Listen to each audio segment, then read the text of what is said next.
Google DeepMind just taught a robot to walk across a room on its own. That's the headline. Here's what's actually interesting. Buried in the same announcement, Google published the failure rate too. And it's not pretty. This is Gemini Robotics 2, announced July 30th by Google DeepMind. It's not one model, it's three.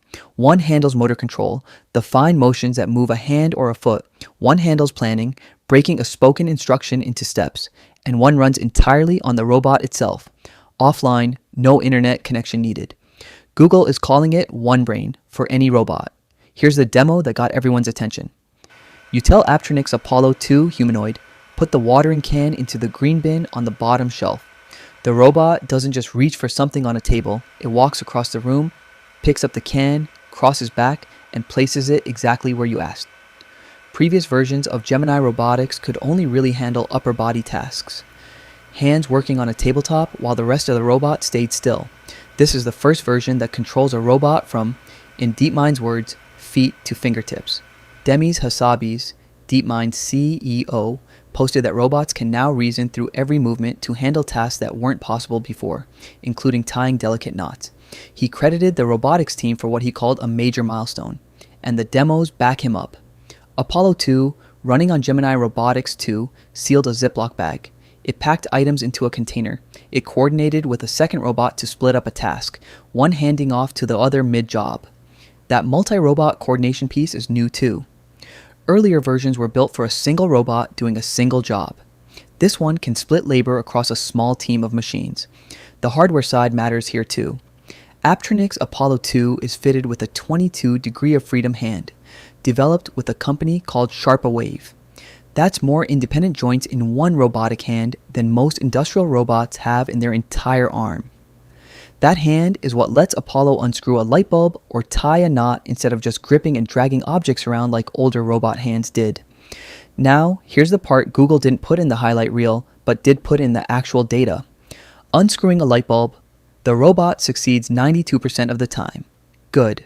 Screwing the bulb back in, 36%. Picking an object up off the floor, 46%, less than half the time.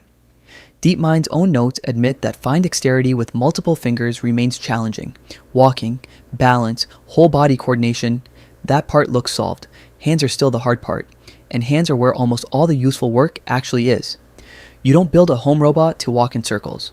You build it to fold laundry, load a dishwasher, screw things back together. That's exactly the part still failing more than half the time. This isn't happening in a vacuum either.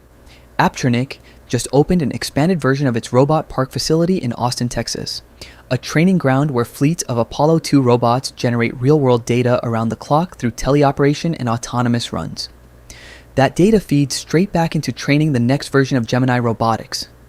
Similar setups are now running at Mercedes-Benz and at GXO, a major logistics company, meaning this isn't staying in a lab. It's already sitting inside actual factories and warehouses. Google is also positioning this as a direct shot at the competition. Developers can now access parts of Gemini Robotics 2 through the Gemini API, and Google is touting benchmark numbers that beat rival systems, including comparisons against GPT-5 class models. This puts Google in more direct competition with NVIDIA and OpenAI, both of which are racing to build their own physical AI stacks for robotics.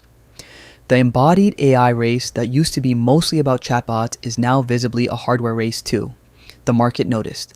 Alphabet stock ticked up nearly 6% around the announcement, and it was one of the most talked about tech stories on social media that day, alongside a wave of robots are the next frontier takes. So where does that leave things? A robot can now walk itself across your kitchen, find an object, and put it exactly where you asked. That part is genuinely new and genuinely hard to fake, but the same release quietly admits that once that robot's hand actually touches something delicate, the odds of it doing the job right are closer to a coin flip. The walking problem looks solved, the grabbing problem does not.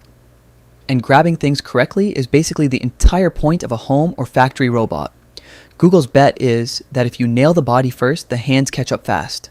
Whether that bet pays off is going to be the story to watch over the next year of robotics announcements. Subscribe to AI Front Page for all the latest AI and tech news and updates. Hit that subscribe button, it's free, and we'll see you in the next one.